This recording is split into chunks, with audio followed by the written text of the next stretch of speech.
Добрый день, Башкирия 11:05. В эфире программа «Редколлегия». Меня зовут Дмитрий меня зовут Дмитрий Купаков. У нас какие-то звуки здесь посторонние. А, Наши гости — журналист, эксперт в области медиа, экс-редактор крупных СМИ Рушана Ибраева и Наталья Павлова. В прошлом Здравствуйте. здравствуйте, главный редактор газеты «Коммерсант» Уфа. Добрый день, Рушан. Добрый день, Наталья. Да, привет. Привет всем. Свои вопросы, комментарии Да, можете... добрый день. Свои вопросы, комментарии можете писать в чате трансляции, в YouTube, Одноклассниках, ВКонтакте. Также вы можете финансово помочь аспектам в описании трансляции. Есть ссылка на сервис Boosty. Давайте мы немножко пройдемся по текущей повестке. Интересная вчера была переписка между главой Башкирии Радимом Хабировым и министром обороны Украины Алексеем Резниковым. Если вы читали предысторию, то господин Резников задался вопросом, почему башкиры умирают в Украине, на что господин Хабиров ему ответил, что вы сами фашисты, и вы презрели все наши идеалы и были предали все наши идеалы и поклялись там западным ценностям, ну и так далее, в таком духе. Я вчера, честно говоря, посмотрел все YouTube-каналы, все Telegram-каналы, но почему-то это не зашло нигде. Никто это не цитировал, никто это не комментировал, кроме наших местных каких-то СМИ, в том числе «Аспекты», да. Почему-то на федеральную повестку это не зашло. Украинские каналы это не обсуждали, российские каналы это не обсуждали. Как вы думаете, почему так произошло? Ведь, в принципе, был такой диспут между противниками, идеологическими противниками, военными противниками, а никто не упомянул. Давайте, пожалуйста. Наталья, давай, пожалуйста, с тебя. Мне кажется, что я не знаю, почему это не проиндексировалось, не получил там медийную поддержку за пределами Башкирии. Но одна из причин, на мой взгляд, может состоять в том, что ответ был неадекватен этому обращению. Обращение было адресовано башкирскому народу, то есть большой массе людей, этническому сообществу. Ответил не тот адресат, не совсем, скажем так, тот адресат, да, и не самый, может быть, яркий даже представитель этого народа, хотя и статусный. И, может быть, именно поэтому ответ был, может быть, не так популярен за пределами Башкирии. Может быть, причина в том, что источником обращения был аккаунт в Телеграме, а не, скажем, агентство «Интерфакс», через которое действовал Резников. Рушана. Мне эта история не показалась какой-то уникальной и какой-то такой действительно сенсационной. Да? Она достаточно банальна с точки зрения месседжей, которые прозвучали с обеих сторон. То есть они уже не раз звучали, и, в общем, ничего нового такого там не было. И я бы, если честно, я об этом уже прочитала тексты сами, да, внимательно, после того, как ты эту тему озвучила для подготовки к программе.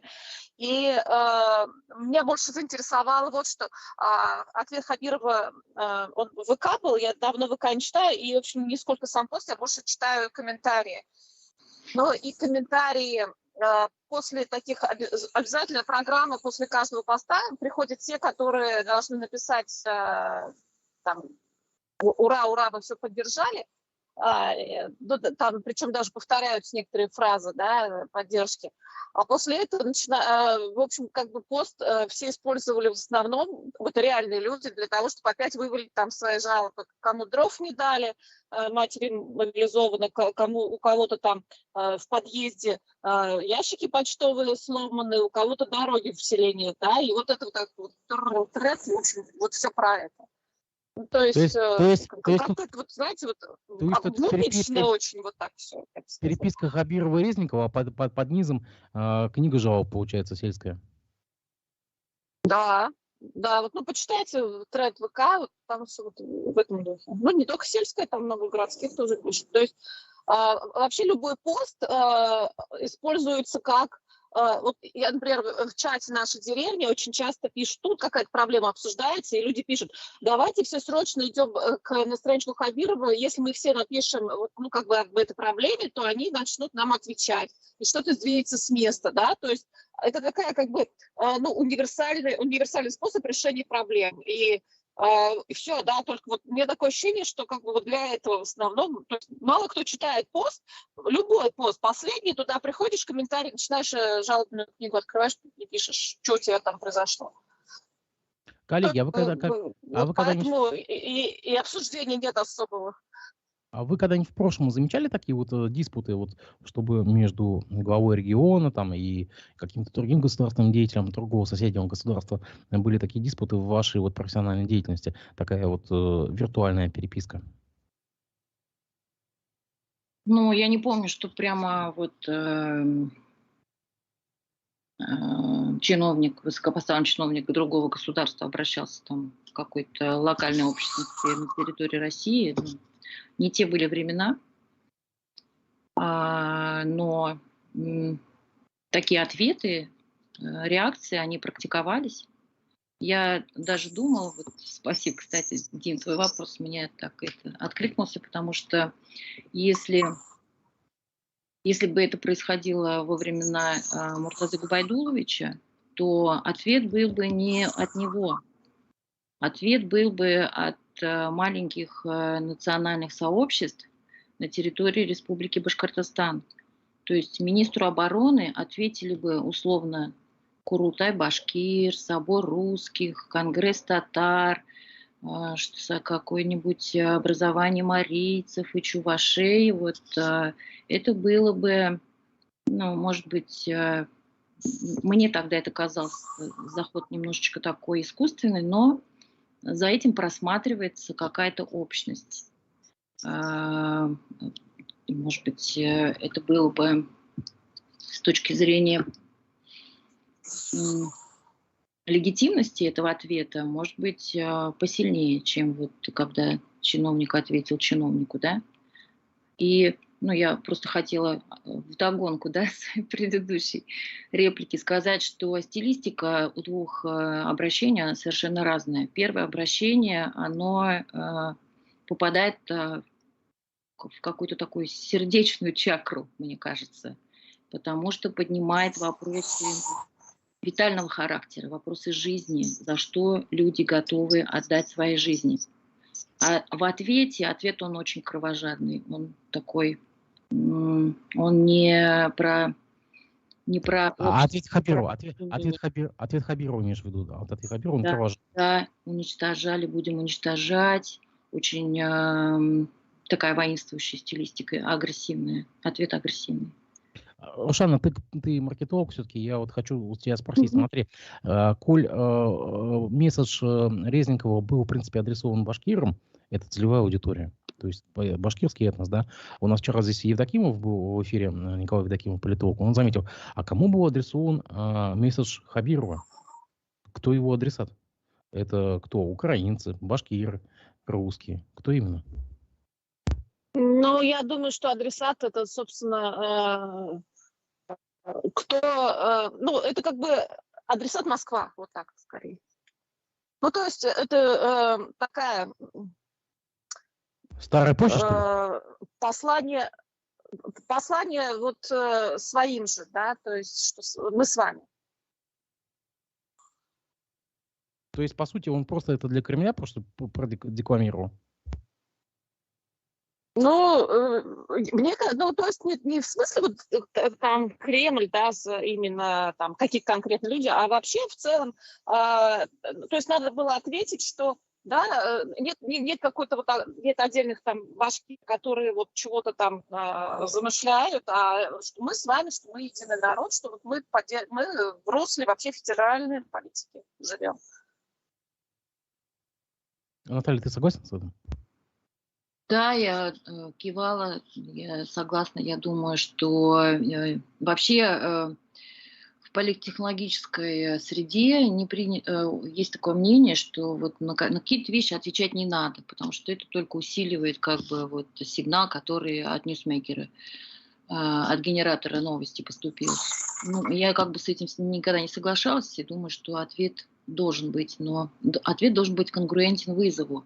В данном случае действительно соглашусь с Рушаной. Я думаю, желание у Ради Хабирова ответить было, потому что он как бы себя действительно считает, ну, он башкир, и он может от имени башкир выступать, безусловно. Но так как очень много штампов в ответе, очень много вот этой кровожадности, которую мы видим с федеральных телеканалов, мало человеческого, думаю, согласование этого ответа, предположу, что было в администрации президента Российской Федерации, и вот эта кровожадность, наверное, может быть, даже как бы и часть этих исследований. Коллеги, на ваш взгляд, то, что переписка была на башкирском и украинском языке, играет какую-то роль? Ну, это как бы для автора обращения, безусловно, это такой сильный ход, как бы на украинском, на русском, на башкирском. Ну, а ответ это уж как. Ну, в данном случае конгруентен, ответ конгруентен первичному заявлению. У меня ощущение, что адресаты, то есть как бы вот простой народ, который, по идее, должен был проникнуться, что до них это не дошло. И я не думаю, что там идет обсуждение в каких-то кругах, да, или там даже вот мы сейчас приедем в какой-то район ради эксперимента, будем спрашивать у людей, читали ли вы обращение на башкирском. Я не думаю, что они читали. У меня такое ощущение, что это вот, ну, как бы такая, ну, в верхушке, да, какой-то диалог там между, а это не народный диалог. С точки зрения маркетинга и как бы таргетинга и психологии, почему Уфа, допустим, не Казанский Кремль? Мы не знаем. Да, может, там тоже было вообще-то. Нет, не было вообще. Мы проверяли? Не было. Не было. Ну, он же сказал там, что у него был друг башкир, просто что на поверхности было. Это же так делается. Не то, что вот я вообще на самом деле хоть и не работала в глубине, да, но была рядом. Я не думаю, что там какие-то вот сидят обычно во власти или там политтехнологи и что-то такое вот прям придумывают очень сложное, да. Вот многие решения, они как бы достаточно простые. Я думаю, что это простое решение, то есть это не какой-то там хитрый план именно башкир, но был бы друг Удмурт, возможно, было бы Удмуртов, да, или там мадувинцев. То есть вот просто вот знали, ну, кто вот знали, что вот есть, что есть такие ребята, давайте к ним обратимся. Я не думаю, что здесь какая-то вот хитрая там замысел какой-то был. Наташа? Ну, здесь, наверное, несколько причин. Как бы первое, это действительно знакомство министра обороны с вот его однополчанином из Башкирии. И, с другой стороны, совершенно хорошо, отчетливо видно, что обращения писали очень грамотные люди, которые и регион неплохо знают, и знают, на чем здесь сыграть можно, на каком чувстве вот, национального сознания, единства, про корни, там, про то, что ренту никто там от нефтяной промышленности не получает. В общем, мне кажется, там хорошие вот советники поучаствовали в написании текста. Да, просто если была бы идея писать для другого региона, то они бы нашли информацию о другом регионе. Тут такая же качество. Потом, я думаю, на слуху все-таки события Куштау все еще не так давно, как бы этот отголосок, он еще фонит. И ту силу, которую продемонстрировали активисты, вот сколько лет? 2? 3. 3 года назад. Это все еще как бы неплохой инструмент для того, чтобы вот в эту почву какие-то семена вбрасывать. Может быть, вот это чувство того, что здесь есть такой фон, на котором можно что-то выстраивать, да, вот какую-то такую тревогу, какое-то беспокойство, озабоченность, и прокачивать эту тему. Может быть, вот это не в последнюю очередь. Ну и потом уровень жизни в Башкирии не так высок, как... То есть качество жизни в Башкирии, в Татарстане разное. Ну, если вот как бы сравнивать две республики, я думаю, что в Татарстане-то получше будет. Поэтому там, где похуже, туда и есть смысл вот ориентироваться с такой, ну, немножечко беспокойной повесткой. А вот на твой вопрос про то, кому был ответ Хабирова, тут мне в голову пришло, что ответ-то был как раз тем, кто, у кого нет VPN, и кто не прочитает обращение Резникова. И удержать не самую активную такую как бы реакционную часть башкирского народа, вот цель этого обращения успокоить, в том числе людей. Хорошая версия. Проверим, будет ли у них продолжение переписки. Давайте в следующей теме. У нас есть вопрос нашего читателя по имени Руслан. Он спрашивает, Мурзагулов добавил от себя признанный иностранным агентом Российской Федерации. Мурзагулов красавчик за все действия, то, что он предпринимает теперь. Давай, Наташа, тебя. Как же без Мурзагулова, да? Красавчик за то, что за то, что он сейчас... Это за то, что извиняется, за то, что... Ну, красавчик, да, что за то, что смастерил вот этот пост с извинениями перед Лилией Чанышевой. Красавчик. Как бы к нему не относились. В это можно верить, не верить. Я как бы Ростислава неплохо знаю. Люди такого склада тяжело признают свои ошибки, а тем более публично высказать свой адрес что-то нелестное и покаяться. Это очень большой шаг для него. Я вынужденный, что он это сделал, и как бы уважаю его за то, что он смог так сделать. Я верю в то, что это было искренне. Я знаю, что это было не просто это решение, скорее всего, его пушили за то, чтобы он что-то такое, может быть, сочинил. Но то, что он это сделал, это определенно как бы от него. Он узнаваем, и я вижу, что это стоило ему труда. Совершенно. Ну, вот вы знаете, пока мы были коллегами, поскольку мы работали в одной организации, у меня было правило, я не слушала его интервью, не читала, ну, после там пары раз и не обсуждала, но у меня были на то причины. Сейчас он как бы далеко, и у меня нет возможности сопоставить то, что он говорит, с фактами. Раньше была такая возможность, именно поэтому я не обсуждала обычно его тезисы и высказывания. Вот. И я хочу сказать, что тут все может быть. Ну, как бы вот человеку в душу заглянуть нельзя, да, но все равно, когда я начну полностью ему доверять, я не знаю, но пока у меня такого чувства нет. То есть, наверное, да, в каких-то моментах уже что-то вот можно слушать, в каких-то нельзя. Вот такой у меня ответ будет. Ну, для меня лично. Это вот абсолютно лично мое мнение. Вот, и вообще у нас как бы, то есть у меня здесь много вот, как тоже человека я знаю, ну, не скажу, что лично знакома сильно, но все равно, да, пересекались, поэтому вот у меня лично такое мнение сложилось.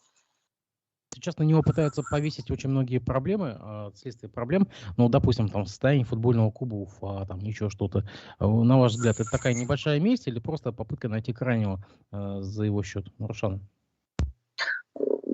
Ну, я, кстати, этого не вижу, что прям вот на него хотят какие-то проблемы повесить. Не знаю. А что на него вешают? Ничего такого. Многие спикеры высказывают, что он же был главой наблюдательного совета ФК Уфа. Да, не знаю, мне кажется, это так уж... И там еще Башспирт, там... как говорится, к слову пришлось. То есть для некоторых спикеров, да, вот как бы удобно так сказать. Но вот если мы посмотрим на серьезную официальную риторику, то я не вижу, что какие-то проблемы там на него реально вешались. Вот прям реально, да. То есть какие-то были официальные обвинения, что чего-то там по факту. Нет, этого мы же не видим. А говорить-то можно каждому. Ну, каждый может свое личное мнение высказывать как угодно. Я вот же тоже свое личное мнение высказала и сказала, это вот я так думаю, вот Наташа по-другому, а я вот так думаю, все. Какие ко мне вопросы? Ну, ему там навешивают и ФК Уфа, и близость к Башспирту там, и так далее. Ну, вот в таком вот мнении. Ну, смотрите, вот у меня, опять же, я очень аккуратно стараюсь говорить о Мурзагулове. Почему? Потому что мало ли чего, вот у меня нет фактов конкретных, да, у меня еще очень мало, то есть у меня как бы чего-то есть какое-то в голове, там я видела, слышала, но у меня нет ни одного документально подтвержденного факта чего-то. Поэтому,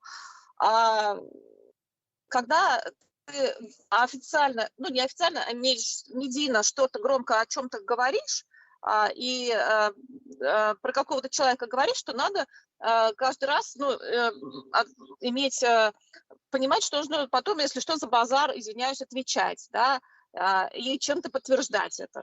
Вот, поэтому, если вот нет этого, вот так бумажечку показать, вот смотрите, то смысл об этом говорить. Поэтому вот я как бы не вижу смысла обсуждать. Наташ, ты также не считаешь, что он Гринч, укравший Рождество? Ну, я примерно знаю, как вот работает сейчас человеческий мозг, да, так как изучаю психологию. Я в такие моменты, когда вся агрессия сливается на кого-то, в психологии есть такое объяснение, что агрессию сливает на безопасную мишень, ну, на безопасную, размещают агрессию на безопасного человека. Мурзагулов далеко, у него нет никаких ресурсов в настоящее время властных, так что можно сделать из него козла отпущения. Фонит общее недовольство, общее подозрение, что разворовали там клуб, разворовали то, разворовали все. И вот нашелся такой условный бенефициар, которого можно сейчас, который всех собак можно повесить. Но если говорить про ФК Уфа, давайте вспомним, что Мурзагулов был как бы тем, что вообще этот клуб из ничего сделал клубом, который играл в высшей лиге. Если я не путаю, да, высшая или первая? Европейская. Да, как бы тогда надо наделить Мурзагулова такой властью, что вот он этот клуб создал, он его и уничтожит, да, как вот отец, я тебя породил, я тебя и убью. Тогда давайте как бы вот и такую ему демонизацию еще придадим. То, что его было много в самых разных проектах, и у всех были сомнения, хватает ли компетенции у Ростислава заниматься таким обширным кругом задач, это факт, да, то есть мы все были свидетелями, и у нас у всех были вопросы к такому широкому его присутствию в Республике Башкортостан. Но то, что вот сейчас, как бы, я не знаю, хотите как бы наделять человека такой властью, давать ему такую власть над всем, пожалуйста, если вам это помогает. Я думаю, так, общественное мнение работает именно так. Безопасная персона, на которую можно спустить сейчас всех собак. Вчера в России впервые произошло событие, которого, наверное, в судебной практике никогда не было. Верховный суд России реабилитировал уфимца Фатхуллу Исхакова, который отсидел 13 лет за покушение на убийство. Приговор ему вынесли еще в 1959 году, а решение об отмене приняли только вчера. Я напомню, что он отсидел 13 лет за чужое преступление, полвека добивался оправдания. Впервые в истории нашей страны дело с истекшей 50-летней давностью, исковой давностью, было передано в 6-й кассационный суд, а затем и в Верховный суд. И вчера этого мужчину реабилитировали. На ваш взгляд, что произошло? Вот на ваш субъективный взгляд, что произошло? Ведь система не признает ошибок. Или помогла смена прокурора республики и главы Верховного суда республики? Мне кажется, просто это было очень сильно давно, и это уже не воспринимается как ошибка, да, то есть никто не воспринимает систему 50-летней давности, как вот свое.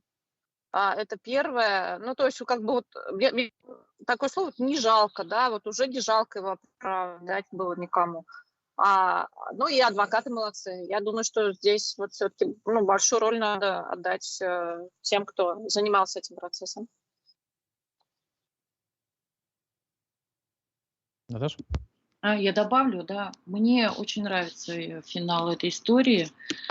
Я бы хотела за ней видеть больше того, что произошло на самом деле. Тут я немного, наверное, выпадаю из рамки, но мне очень нравится, что справедливость восторжествовала.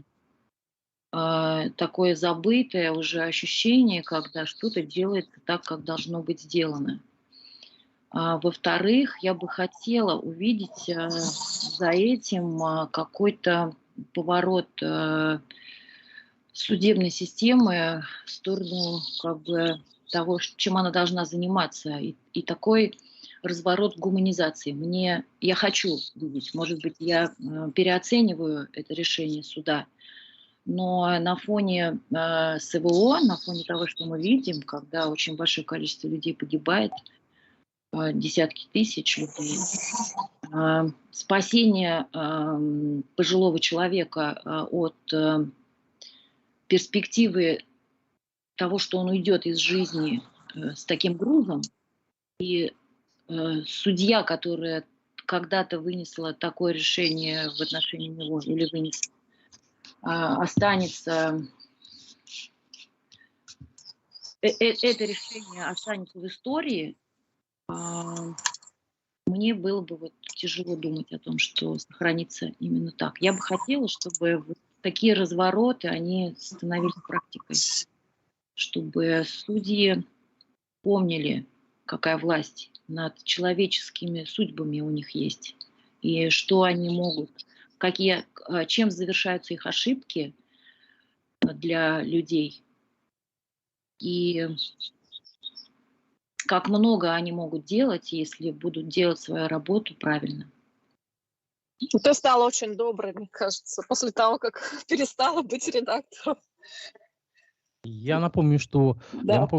дело господина Исхакова вел Виталий Буркин, признанный Российской Федерации, в Российской Федерации одним, наверное, из лучших юристов по гражданским делам. Да, кстати говоря, Виталий Буркин занимался этим делом, когда еще оно на самых первых стадиях было, и никто не верил, что вообще что-то здесь получится. Надо отдать ему должное, что все, кто сопровождал этот рейс, они все очень большие молодцы. Да. Честно говоря, я даже предполагал, что на самом деле Исхаков не доживет до своей реабилитации. Это, честно говоря, это мое субъективное мнение. Я ожидал, что, в принципе, он уйдет в иной мир, уже не дождавшись этого момента. Я представляю, какой камень, какой груз вчера свалился с его души. Это просто, это счастье человеческое, быть реабилитированным и очистить свою совесть и репутацию. При жизни. Да, а вот надо дать ему должное, он не опустил руки и вообще не бросил это занятие. По вашему счету, ведь он жил, и после этого же уже полноценной жизнью, у него семья, и как-то жизнь сложилась, но он все равно, вот для него это было важно, да, и вот человек сделал, всю жизнь этим занимался, и в конце концов добился своего, хоть поздно, но добился, и это вот прямо такой пример достаточно редкий на сегодняшний день, мне кажется, вот такой целеустремленности, такой вот одержимости цели своей. Представляете, коллеги, сколько таких дел еще подобных? Просто не представляем себе. Да, у нас ведь доля оправдательных приговоров, если я не ошибаюсь, это меньше 1%. Да, меньше 1%. Так что надеяться на то, что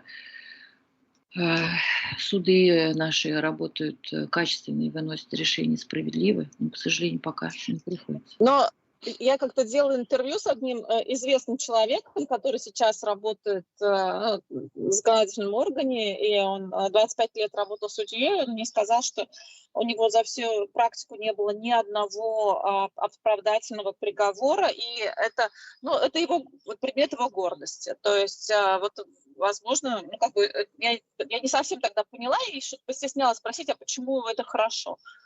До сих пор меня этот вопрос мучает, я думаю, что же я не спросила, да, почему это, ну, как бы, вот почему этот плюс, что не было ни одного оправдательного приговора. Коллеги, на прошлой неделе глава региона Ради Хабиров немножко наехал на издание «Комсомольская правда» в Уфе за его улыбающееся фото к такой заметке, где сообщалось, что он наградил там или там встретился с семьями погибших бойцов СВО. Он жестко достаточно наехал на газету, достаточно очень жестко отреагировал на вот это неудачное фото, да, допустим, неудачное. За время вашего пребывания в СМИ были ли подобные случаи, когда так сильно наезжали, и стоило ли вот так вот выносить все на поверхность, или, может быть, можно было просто поднять телефонную трубку, набрать редактора людям, которые отвечают за связь с региональными СМИ в администрации, и уладить вопрос как бы миром. Но я отработала в государственном СМИ, поэтому там этот вопрос решался моментально, да, и какую-то не ту фотку поставил, тут же тебе позвонили, тут же поменял.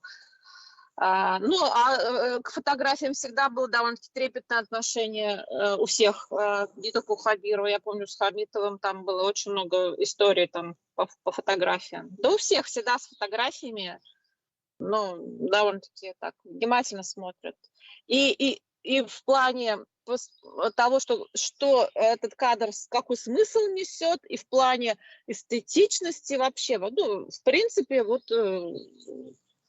тема, скажем так, никто на нее рукой не махнул, смотрит на фотографии свои. А прямо звонили или как? Или сами уже все на старте понимали? Все внутренний Нет, какой-то потенциал. зачем? Бывало, что фотографии заменяли, да, то есть, например, поставишь фотографию, потом тебе говорят, замените на другую. Наташа? Действительно, поддержу Рушана в том, что людей очень травмирует, чиновников, когда они видят, тем более, если эта фотография не для какого-то программного интервью, да, была сделана пресс-службой конкретного человека, а это репортерская фотография, где его застали с какой-то эмоцией в лице, с мимикой, с жестикуляцией, которую он себя таким не принимает. У нас очень большое количество историй в «Коммерсанте», когда я возглавляла редакцию, было связано с фотографиями. Надеюсь, не моими. И почему? Как раз, да. В основном это было связано. Вот эти живые фотографии министров, вице-премьеров, когда они выступают с такой маленькой такой трибунки в комитетах Курултая, и они там жестикулируют, они достаточно себя больно чувствуют в такие периоды, замечательные фотографии с этого получаются. Они им не нравятся никогда им не нравится выражение лица, как они себя ведут. Это объясним совершенно, да. Мы никогда такие фотки не меняли. Но у нас была очень, для меня такая очень ранящая история, связанная с публикацией фотографии авторитетной представительницы национального движения. Что, Дим? Как же ее звали? Это на митинге в честь отставки да. Хамитова. Как же ее звали же? Буракаева. Да, точно. Да, Зухра Буракаева. Нет, мама Зухры Буракаевой. Мы ее использовали для материала про конгресс, движение Башкор. Про преследование активистов движения Башкор. Запрещенного Российской Федерации признанного экстремистами. Дим, что ты не забываешь это все произносить. Был прям скандал, и звонили, и писали, и посты в Фейсбуке, и проклятия. По-моему, Крутая Башкирия, там еще претензии какие-то предъявили, да? Башкирия, собрали людей, там что-то хотели нас выпороть, депутаты прискакали из Курултая, самые разные, и Айткулова, я помню, там еще какие-то журналистов пригнали из национальных изданий. В общем, говорили, выплеснули все, что надо. Мы остались при своем. Фотография соответствовала совершенно содержанию обращения, содержанию текста, так что мы не стали двигаться никуда. А по фотке комсомолки Я бы эту фотку конкретно не поставила, потому что эмоция у материала другая. Эмоция у спикера одна, а у материала другая. Так что они не очень-то как бы совпадали. Но это по большому счету, да. А если уж так вот придираться как бы с точки зрения посещаемости, с точки зрения захода, с точки зрения популяризации этого текста и такой как бы неплохой журналистской провокации, допустимой в пределах закона, все можно оставить так, как вот вышло. А на ваш взгляд, комсомолка могла просто послать как бы всю эту ситуацию и сказать, это наше дело, как бы, как хотим, так мы и иллюстрируем? Я в последнее время не слежу, кто работает в «Комсомольской правде». Вот, мою бытность таких бойцов я там не помню. Может быть, появились. Но сейчас тем более нет, не может они могут так сделать. Никто в Уфе так делать не может в Башкирии практически. Из официальных. Из СМИ работаешь, кроме, может быть, пруфов. Кого мы тогда должны раздать лавры такой устойчивости репортерской? Я вам зачитаю комментарий к этой статье одного из наших читателей. Его зовут Всеволод Спивак. Это поразительно совпадает с, видимо, однофамилицей и экономиста Всеволода Спивака.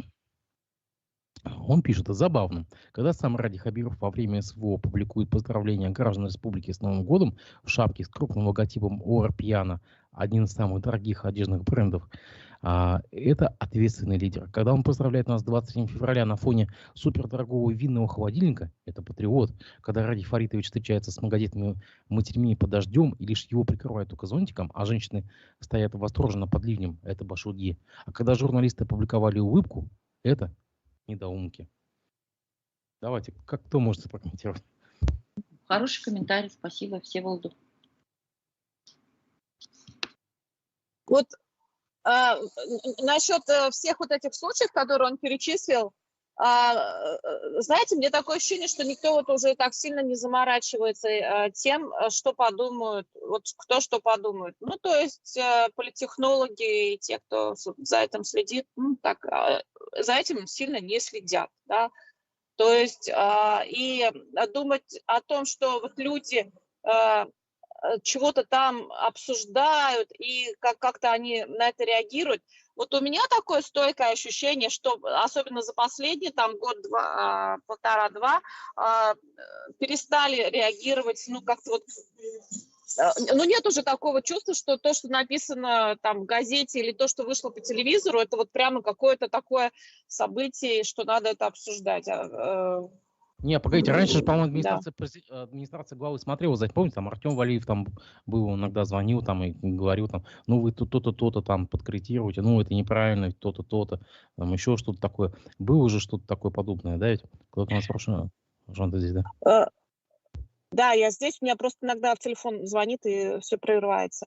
Слушайте, было, но нет, нет сейчас такой необходимости. Вот объективно, если мы посмотрим на то, как формируется репутация и что происходит с имиджем руководителей, нет сейчас необходимости сильно этим заморачиваться. Вот у меня такое мнение, вот как у пиарщика, да, что и это касается не только чиновников, это касается организаций, предприятий тоже. Если вот раньше прямо были какие-то такие репутационные скандалы, которые вот как-то взрывали рынок, и что-то все как-то там потом обсуждали, это на что-то влияло. Возможно, кстати, в последние годы это влияние все меньше и меньше, и рынок сейчас не бурлит и не сильно как бы возбуждается, потому что все это так буквально, это мимолетно, это все так мелко и уже не так важно. Вот у меня такое ощущение. Другие сейчас задачи, проблемы. Это все уже ушло. Между тем, Курултай-Башкирии принял назад поправки из Госдумы насчет законопроекта о запрете распространения среди детей и подростков идеологии child-free. сообщили в пресс-службе парламента. По словам председателя Константина Толкачева, есть ряд вопросов, которые необходимо снять. Так, например, патриарх Кирилл считает, что в предложенной редакции под запретом может оказаться информация о монашеском образе жизни, исключающем деторождение. Как заметил спикер, проведем консультации с представителями духовенства, общественными организациями. На ваш взгляд, что они так вцепились в этот законопроект, который уже третий раз возвращают, уже требуется третья редакция? Для чего им так нужно носиться с этим? Я напомню, что там в авторах, по-моему, и Айткова, и еще кто-то, да, из наших депутатов. Зачем это все нужно, когда, в принципе, у страны другие цели и задачи? Ну, давай, Руслан, с тебя.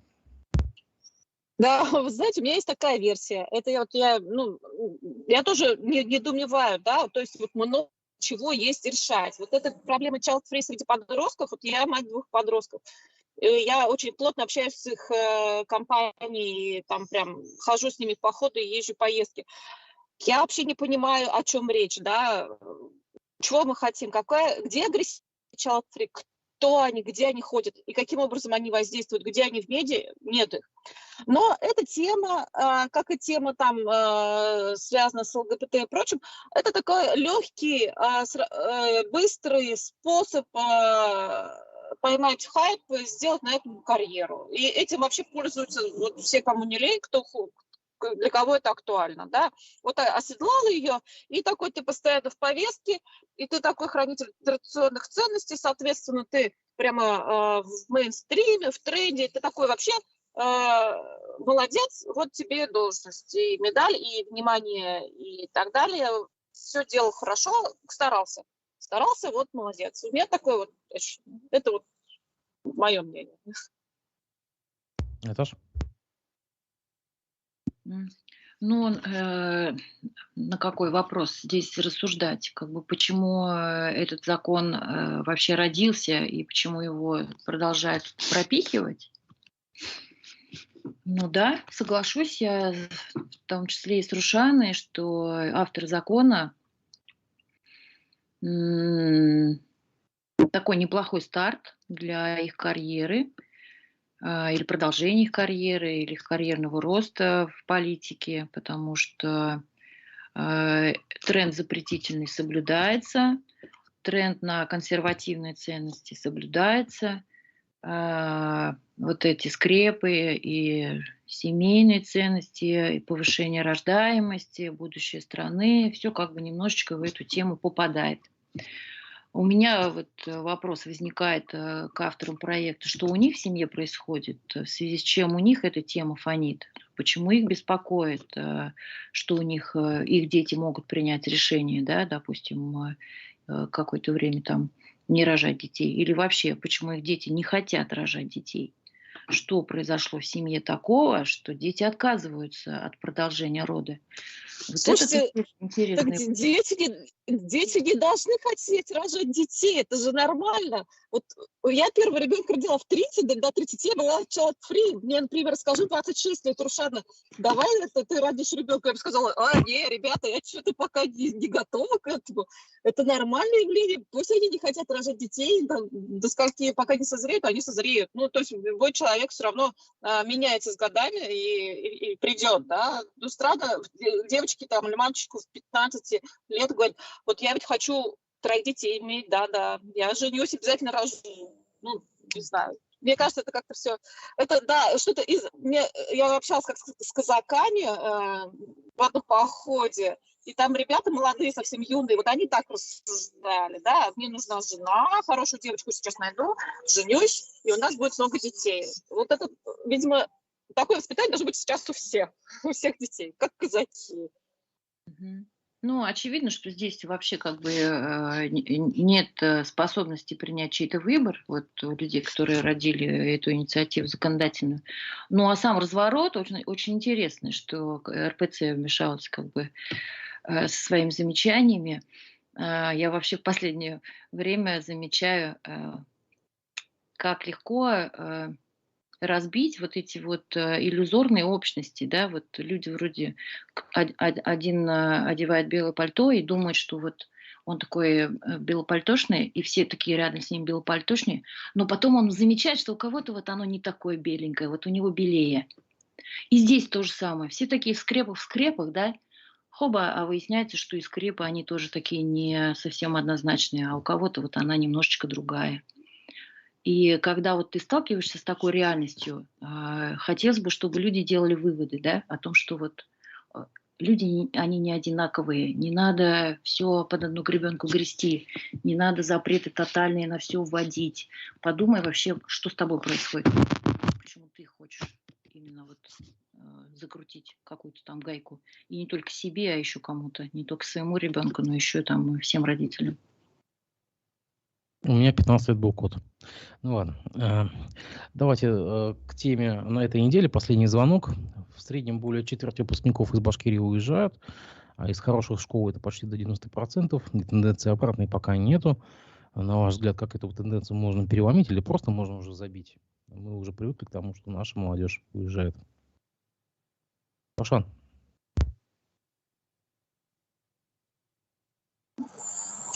Вот несколько лет назад у меня была, я прям болела эта тема очень сильно, у меня была идея, что все-таки мне бы хотелось, чтобы не уезжали дети и оставались, и здесь учились, и, как мы в свое время вот остались, да, и, в общем, я не испытывала каких-то неудобств или там чего-то, что я учусь, например, не в московском вузе, мне казалось, что я учусь в хорошем вузе, и вполне себе все хорошо. И вокруг меня, главное, были такие же дети. Это были лучшие выпускники Уфы на тот момент, на тот год, которые вот пришли на мой поток, да, и мне было очень клево учиться вот с такими ребятами. А вот сейчас, когда мои дети сами выросли, и уже один уехал, при том, что он еще даже не закончил школу, но уехал учиться в школу в другой регион, и я теперь не вижу, я не знаю, что сделать, чтобы не уезжали. Но, во-первых, надо начать строить, делать какие-то крутые школы здесь, и крутые вузы. Но это все не деньги, это все не делается, это деньги, конечно, тоже, да, то есть деньги как средство привлечь лучшие кадры, потому что все делают люди. То есть основной краеугольный камень – это люди, это преподаватели, учителя. И вот пока мы не начнем ценить преподавателей, учителей, их удерживать, их привлекать, их хантить из других регионов, а пока я не вижу тенденции вот это все начать делать и какой-то иметь, в общем, не знаю, у меня пессимизм пока по этому вопросу, хотя школы у нас неплохие есть, и ребята есть неплохие, и мы видим, что вот я слежу там за физматом и МХМБИО, там из Зарели, из там 153-го лицея ребята побеждают в олимпиадах, и в общем-то неплохо, но эти ребята все потом уедут. А почему не уедут? Вот понимаете, ведь важно престижность вуза, где ты учишься, да, какие там у тебя преподаватели и их какая среда. То есть очень важно, чтобы, если уж оставаться, чтобы все оставались. Вот один останется, это ни о чем не скажет, да, то есть когда они друг друга тянут за собой. Вот у меня сейчас масса ребят знакомых, которые уедут из 10 класса в 11 в другой регион, потому что уехали их друзья после 9 класса в школу учиться, в школу другого региона. Там есть интернат, и эта школа прямо выкачивает, да, со всей страны детей. И они вот сейчас хором все поступают, там их человек 10 поступающих, да, это лучшие дети города, потому что они отличники, они олимпиадники, они молодцы. И они друг за друга, они будут тянуть друг друга, потому что им комфортно в своей среде. То есть им комфортно умным детям, комфортно с умными людьми. Да? Там олимпиадники учатся с олимпиадниками, у них такое сообщество. И понятно, что они будут все вот вместе вот куда-то там мигрировать. И какая-то вот это прям большая, очень системная задача должна быть, вот их оставлять. Работать над тем, чтобы у них не было желания уехать. Возможно, вот построить свой иннополис, да, который построили под Казань, где действительно, вполне себя так. У меня там Рисон был, он говорил, ему нравилось, там молодые, продвинутые ребята работают. Вот. Мне кажется, что такое надо делать. Не просто вуз объединить, оставить тех же самых преподавателей и все то же самое, те же программы. Да? Это должно быть какое-то кардинальное изменение нужно. Наташ, Я знаю, что дети у тебя пока еще никуда не уехали. Они не уехали, потому что они еще школьники, потому что я вот гораздо позже, чем Рушана, родила детей. И, я тоже думаю, что для детей главная атмосфера, которую они выбирают. Они как бы не всегда, может быть, понимают там про качество образования, про преподавателей, какой-то состав, и они такие решения, я думаю, не принимают осознанно. Я не знаю, может быть, я буду другого мнения через 4 года. Но за атмосферу совершенно точно. И они ведь выбирают не только город, где они будут учиться, или страну, где они будут учиться. Они выбирают страну, где они потом будут жить, скорее всего. И город, где они потом будут жить после окончания. Потому что дети, которые уехали учиться в Москву, они, я думаю, более 90% они не возвращаются работать в Уфу. И дети, которые уехали учиться в Германию, они в Москву не возвращаются работать. Они едут в Европу или еще там куда-то мигрируют. Там мир, если ты учишься за рубежом, мир тебе представляется вот как на ладони. Ты как бы, у тебя ощущение, что ты можешь устроиться где хочешь. Там совершенно другой уровень мышления формируется у человека. Так что, что еще тут добавить, что в последние годы, когда я уже работала,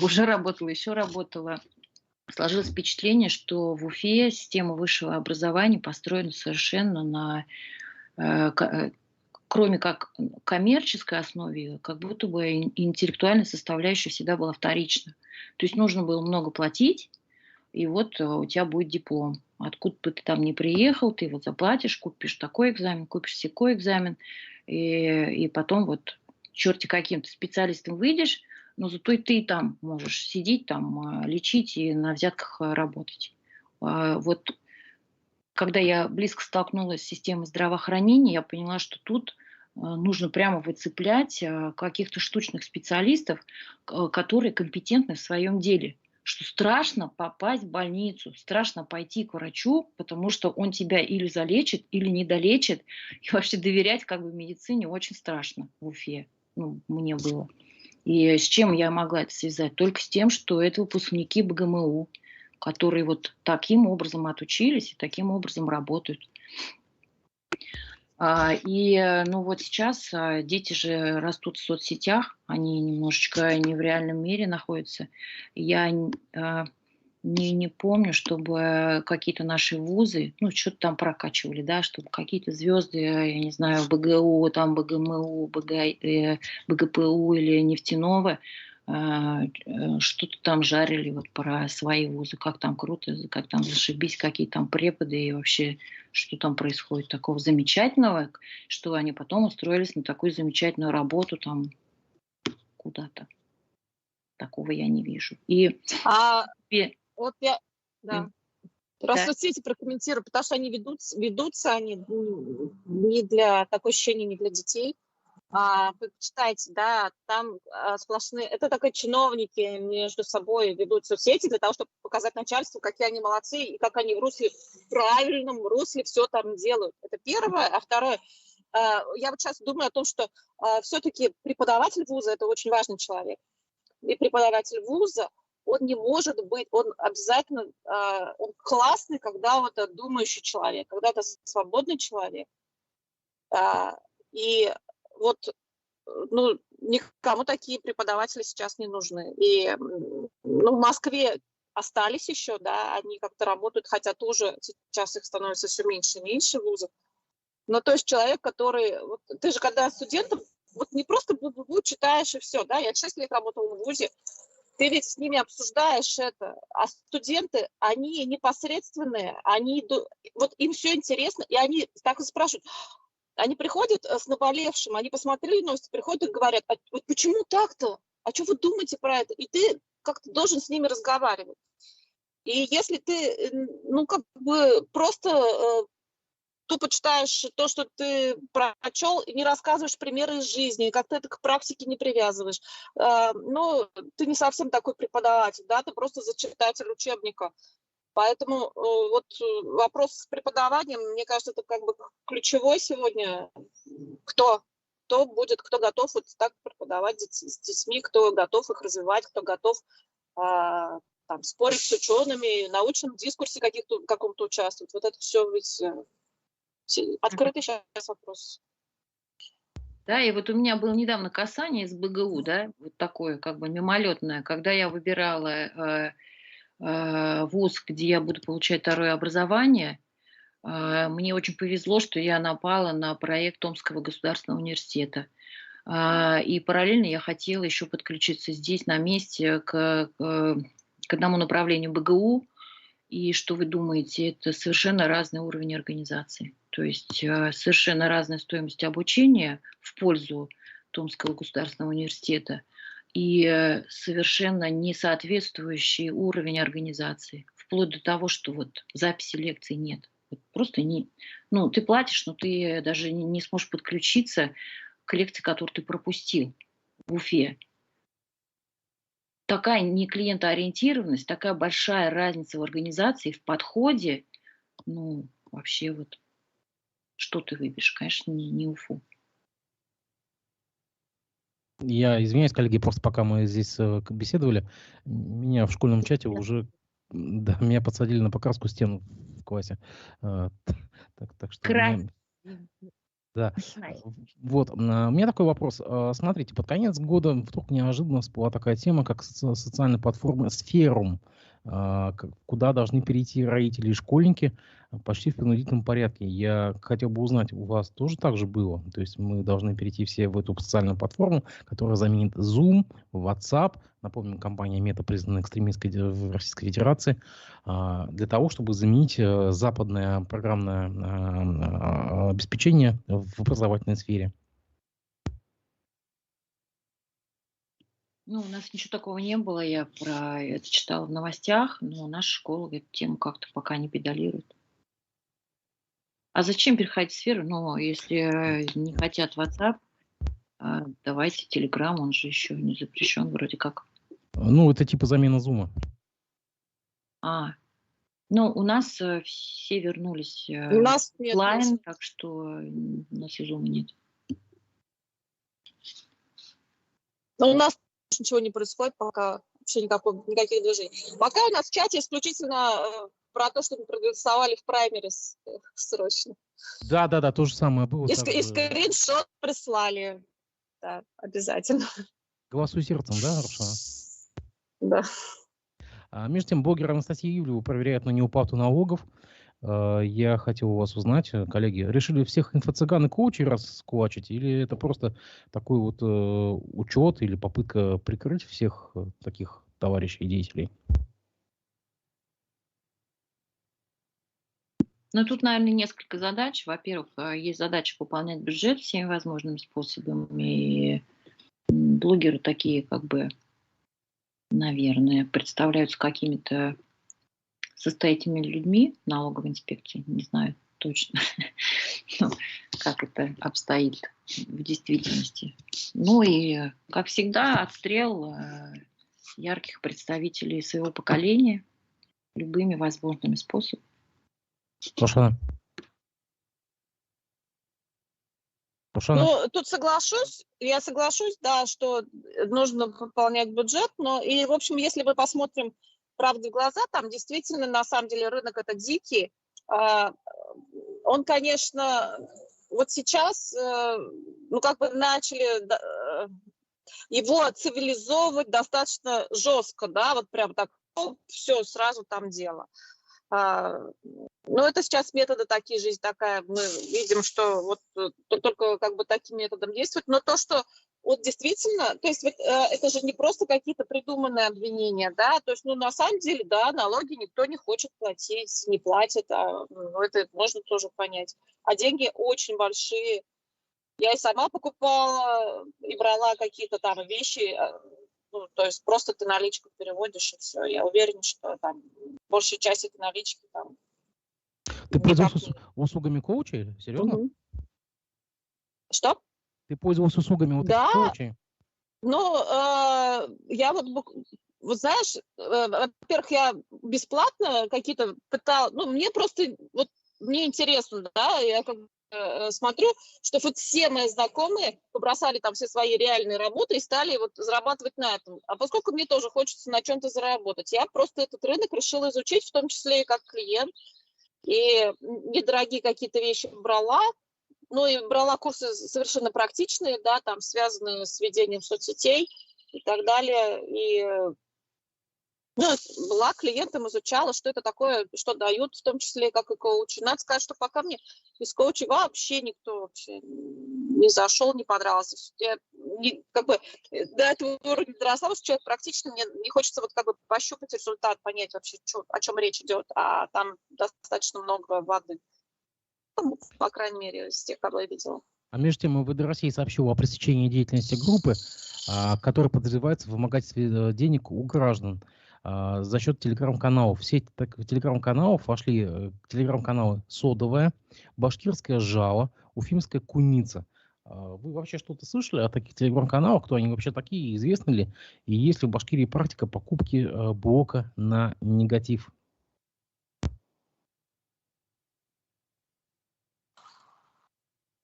Ты имеешь в виду СМИ? Да. В телеграм-каналах. Ну, в СМИ, да, есть практика такая, я слышала. И в СМИ есть? И в СМИ прямо есть? Да, я слышала, да. Ну, это как бы, по-моему, небольшой секрет. А есть может, такие СМИ, которые ценник на озвучить? этом, собственно, зарабатывают. Можешь озвучить ценник? Не знаю, у меня устаревшие данные, очень сильно Ну, устаревшие. на тот момент сколько стоило?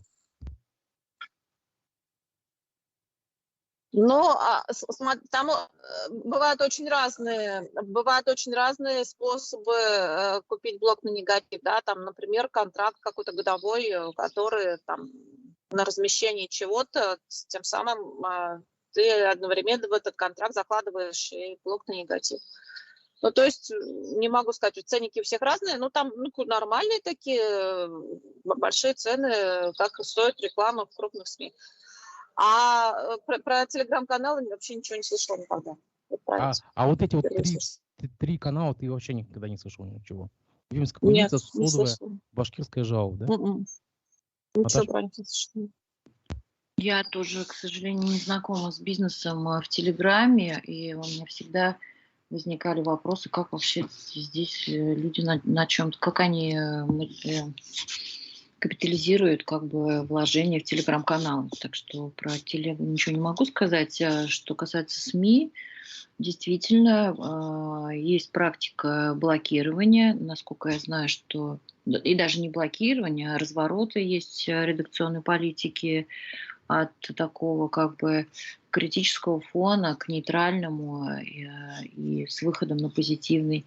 Когда я завершала работу, знаю, что по крайней мере, одном из изданий в Уфе ценник был от 2 миллионов. Это был контракт годовой на 2 миллиона. Тогда как бы переставали этого человека дергать и кроме комментариев запрашивали, ну, то есть переходили вот в такое объективное и немножечко со знаком плюс русло. Это естественно, не в нашем издании было. Я помню, что в «Коммерсанте» меня поражало то, что выходили достаточно публикации, неприглядные иногда для некоторых спикеров или юридических лиц, но при этом у них же брались и комментарии и так далее. Такое ощущение, что там блок на негатив вообще как бы не существовало никогда. То есть и даже размещение рекламы ничего не означало. Нет, у нас были даже рекламные тексты в виде журналистских интервью. То есть это было нормальное интервью, просто вот партии там перед выборами, как бы, вот это было такое там со всеми пометочками. Красивый дом Рушен, да, классно. Заказ такой был. Ну, то есть в рамках выборной кампании это интервью было. Я вот его сама делала с Ющенко. Есть еще там практика особых условий при годовых контрактах. Ну, это касается количества публикаций коммерческого плана. оговаривается там. Ну, вообще на редакционные материалы невозможно распространить эту практику. В Ну, коммерсанте. мы Прям. делаем просто вывод, что это была мертвая сетка как бы телеграм-каналов, которая для каких-то целей была заранее заготовлена. Ну, вот этот шантаж в надежде как бы получить какие-то деньги от людей, которым ты портишь нервы, это распространенная практика в медиа, была и, я думаю, остается. Не знаю, насколько она эффективна в Телеграме, так что сложно сказать. Ну, раз попался, то совсем какой-то дилетант, похоже. Но мы же часто видим, что существует какой-то канал, и он такой острый поначалу, да, люди начинают его читать, а потом он раз и становится, либо совсем перестает публиковать что-то, да, либо там кардинально меняется тональность публикации. Но это как бы сразу понятно, что купили, да, продали, вернее, канал. Ну, то есть монетизировали. И как-то немножко даже разочарование такое, да, думаешь, что это, допустим, идейные какие-то люди были, а они оказываются просто про деньги. Какой идеи там вовсе нет. Закончим наш выпуск. Постоянно такая ситуация. Закончим наш выпуск, коллеги, на лозунге «Нет продажным медиа». Я благодарю вас за то, что вы нашли время выйти в эфир. Надеюсь, что мы с вами, коллеги, еще увидимся.